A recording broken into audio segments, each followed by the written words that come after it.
ધોરણ 10 chapter number 1 રાસાયણિક પ્રક્રિયાઓ અને સમીકરણ પ્રકરણની અંદર તો રાસાયણિક પ્રક્રિયાઓ મતલબ કેવી પ્રક્રિયાઓ અને એને સમીકરણ સ્વરૂપે આપણે કેવી રીતે લખી શકીએ એની વાત કરી હતી।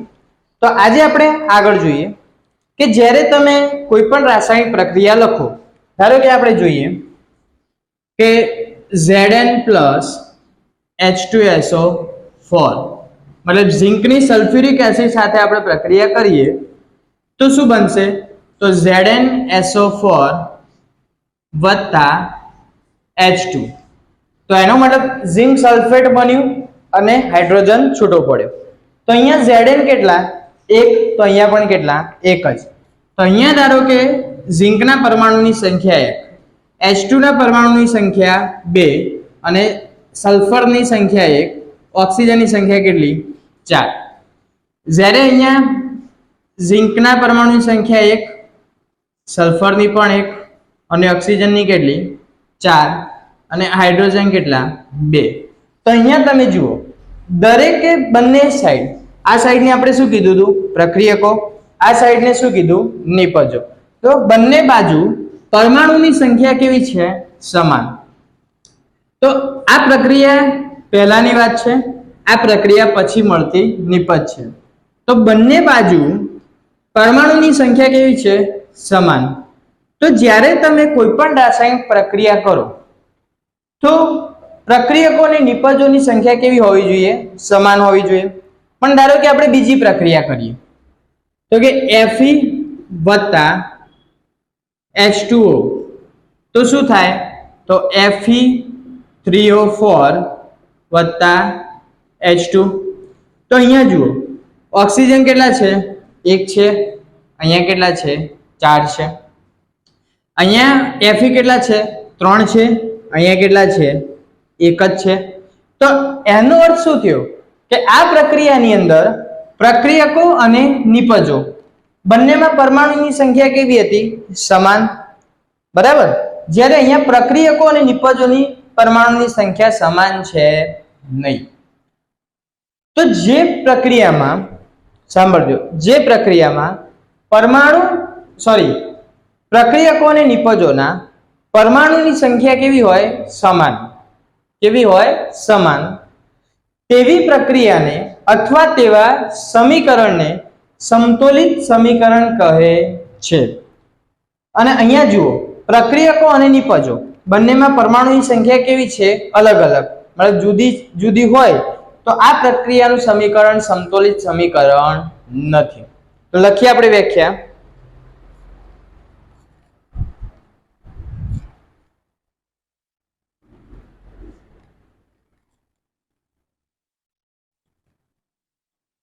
चलो पहली व्याख्या लखीए। समतोलित समीकरण,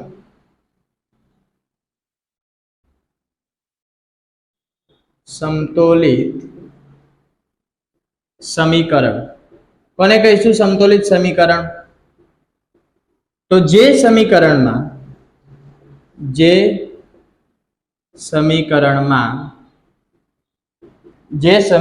में प्रक्रियको અને નિપજોની પરમાણુની સંખ્યા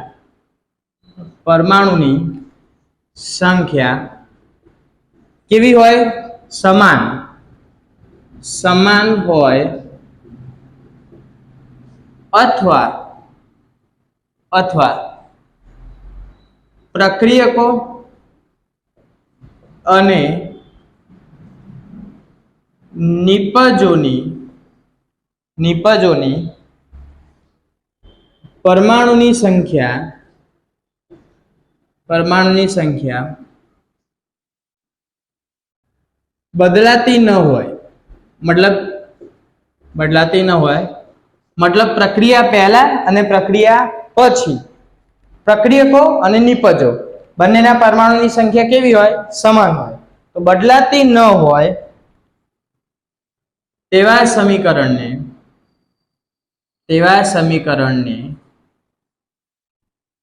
સમતોલિત સમીકરણ અથવા સંતુલિત સમીકરણ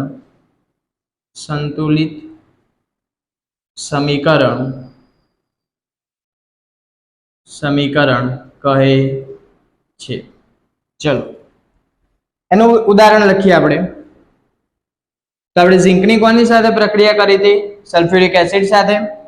તો ઝિંક Zn વત્તા H2SO4 gives ZnSO4 વત્તા H2. ચલો Zn એટલે ઝિંક, H2SO4 એટલે સલ્ફ્યુરિક એસિડ. ધોરણ 10 ની અંદર આપણે આ બધા જ અણુસૂત્ર યાદ રાખીશું અને એમના નામ યાદ રાખીશું. બરાબર? ધારો કે તમને એમ કીધું હોય કે ભાઈ HCl અથવા એમ કીધું હોય હાઇડ્રોક્લોરિક એસિડ, તો પછી તમે નોટની અંદર હાઇડ્રોક્લોરિક એસિડ એવું લાંબુ લખવા નહીં જાઓ, સીધું શું લખી દેશો? HCl. બરાબર? એટલે આપણે દરેક નામ અને એના અણુસૂત્ર આપણે શું કરીશું? યાદ રાખીશું. ચલો ZnSO4 તો ઝિંક, સલ્ફેટ અને H2 એટલે હાઇડ્રોજન. તો જુઓ ઝિંક 1 તો આ બાજુ પણ 1, H2 2 આ બાજુ પણ 2, સલ્ફર 1 તો આ બાજુ પણ 1, ઓક્સિજન 4 તો આ બાજુ પણ ઓક્સિજન 4. તો જુઓ દરેકે દરેક પરમાણુની સંખ્યા કેવી થઈ ગઈ? સમાન. પ્રક્રિયકોમાં બી અને નિપજોમાં બી. તેનો અર્થ શું થયો? આ સમીકરણ કેવું કહેવાય? સંતુલિત સમીકરણ. નીચે જોઈએ બીજી વ્યાખ્યા. અસંતુલિત સમીકરણ.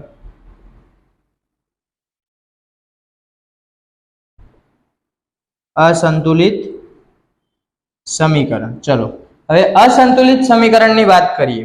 તેનો અર્થ શું થાય કે પ્રક્રિયકો અને નિપજોમાં પરમાણુની સંખ્યા સમાન હશે નહીં. પ્રક્રિયકોમાં અને નિપજોમાં પરમાણુની સંખ્યા સમાન હશે તો કેવી હશે? અસમાન. બરાબર? મતલબ પ્રક્રિયા પહેલા અને પ્રક્રિયા પછી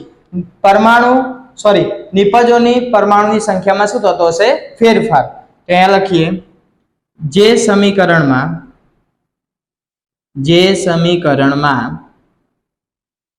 પ્રક્રિયકો અને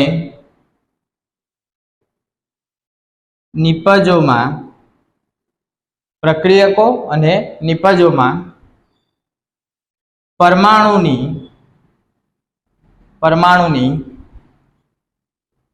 સંખ્યા અસમાન હોય. કેવી હોય? અસમાન હોય તેવા સમીકરણને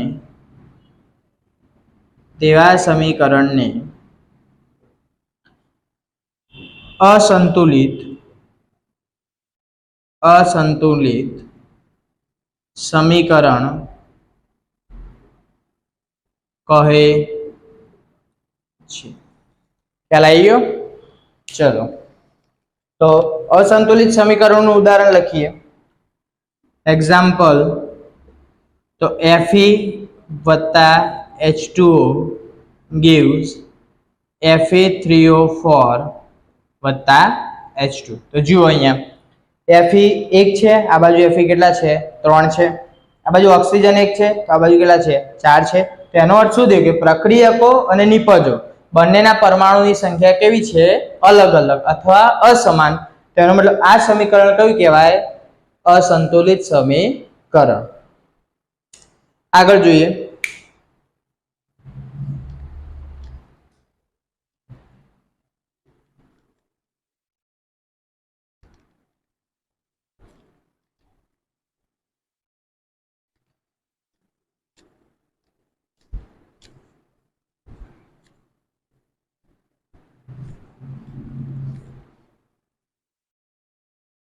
ચલો આ તો વાત થઈ સંતુલિત અને અસંતુલિત સમીકરણની.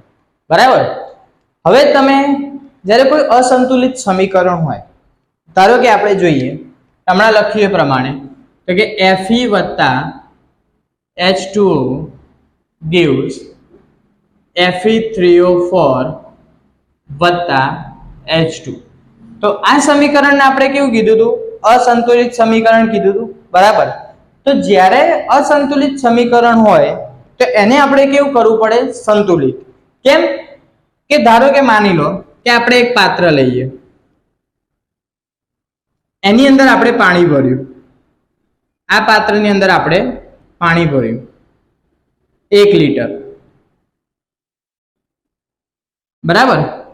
એના પછી આપણે બીજા પાત્રની અંદર પાણી ભર્યું 2 લીટર.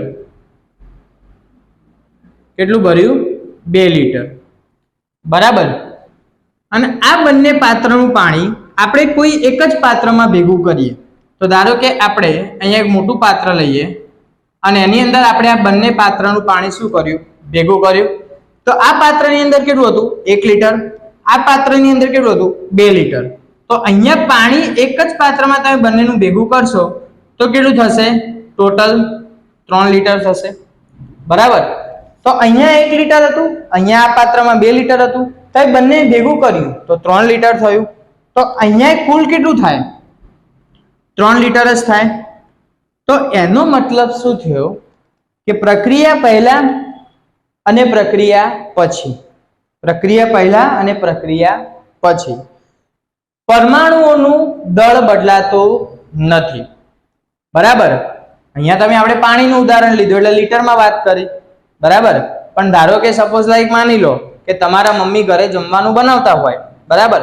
અને 250 ગ્રામ બટાકા લીધા શાક બનાવવા માટે, અને જો શાક બની જાય તો એવું થાય કે 250 ગ્રામ બટાકા લીધા હોય તો 100 ગ્રામ થઈ જાય કે 150 ગ્રામ થઈ જાય? એવું થાય ના.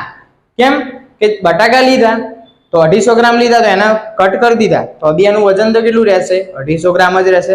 મતલબ શાક બનતા પહેલા પણ વજન કેટલું હતું? 250 ગ્રામ.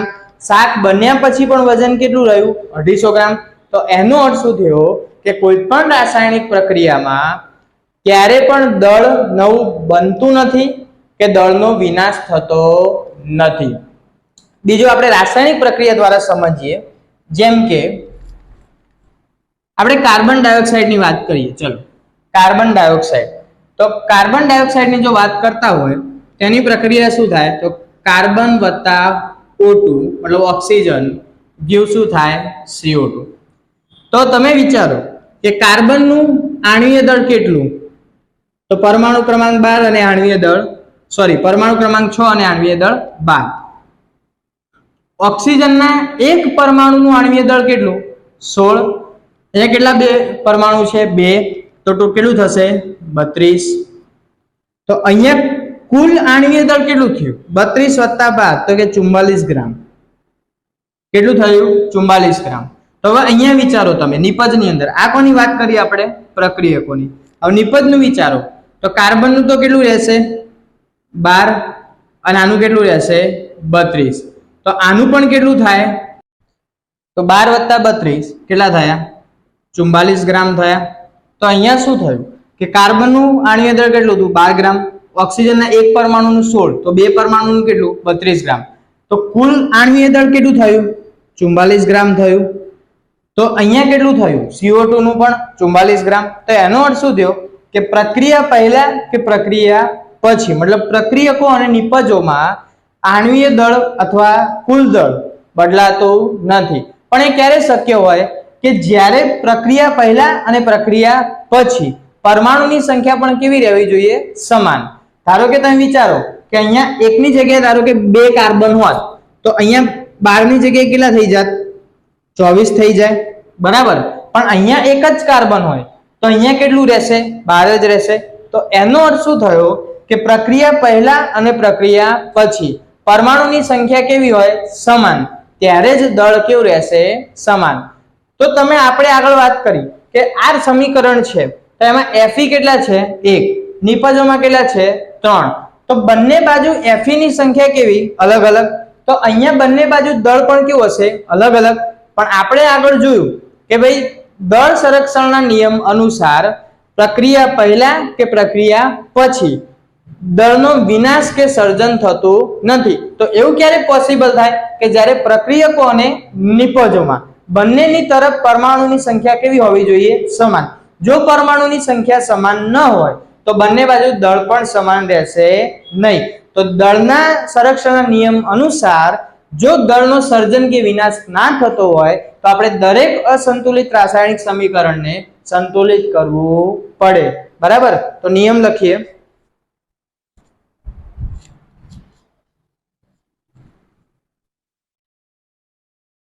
ચલો નિયમ લખીએ. દળ સંરક્ષણના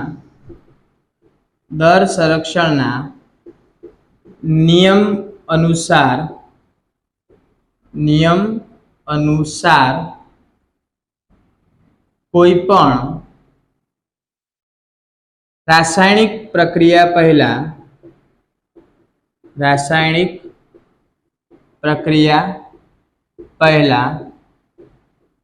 કે રાસાયણિક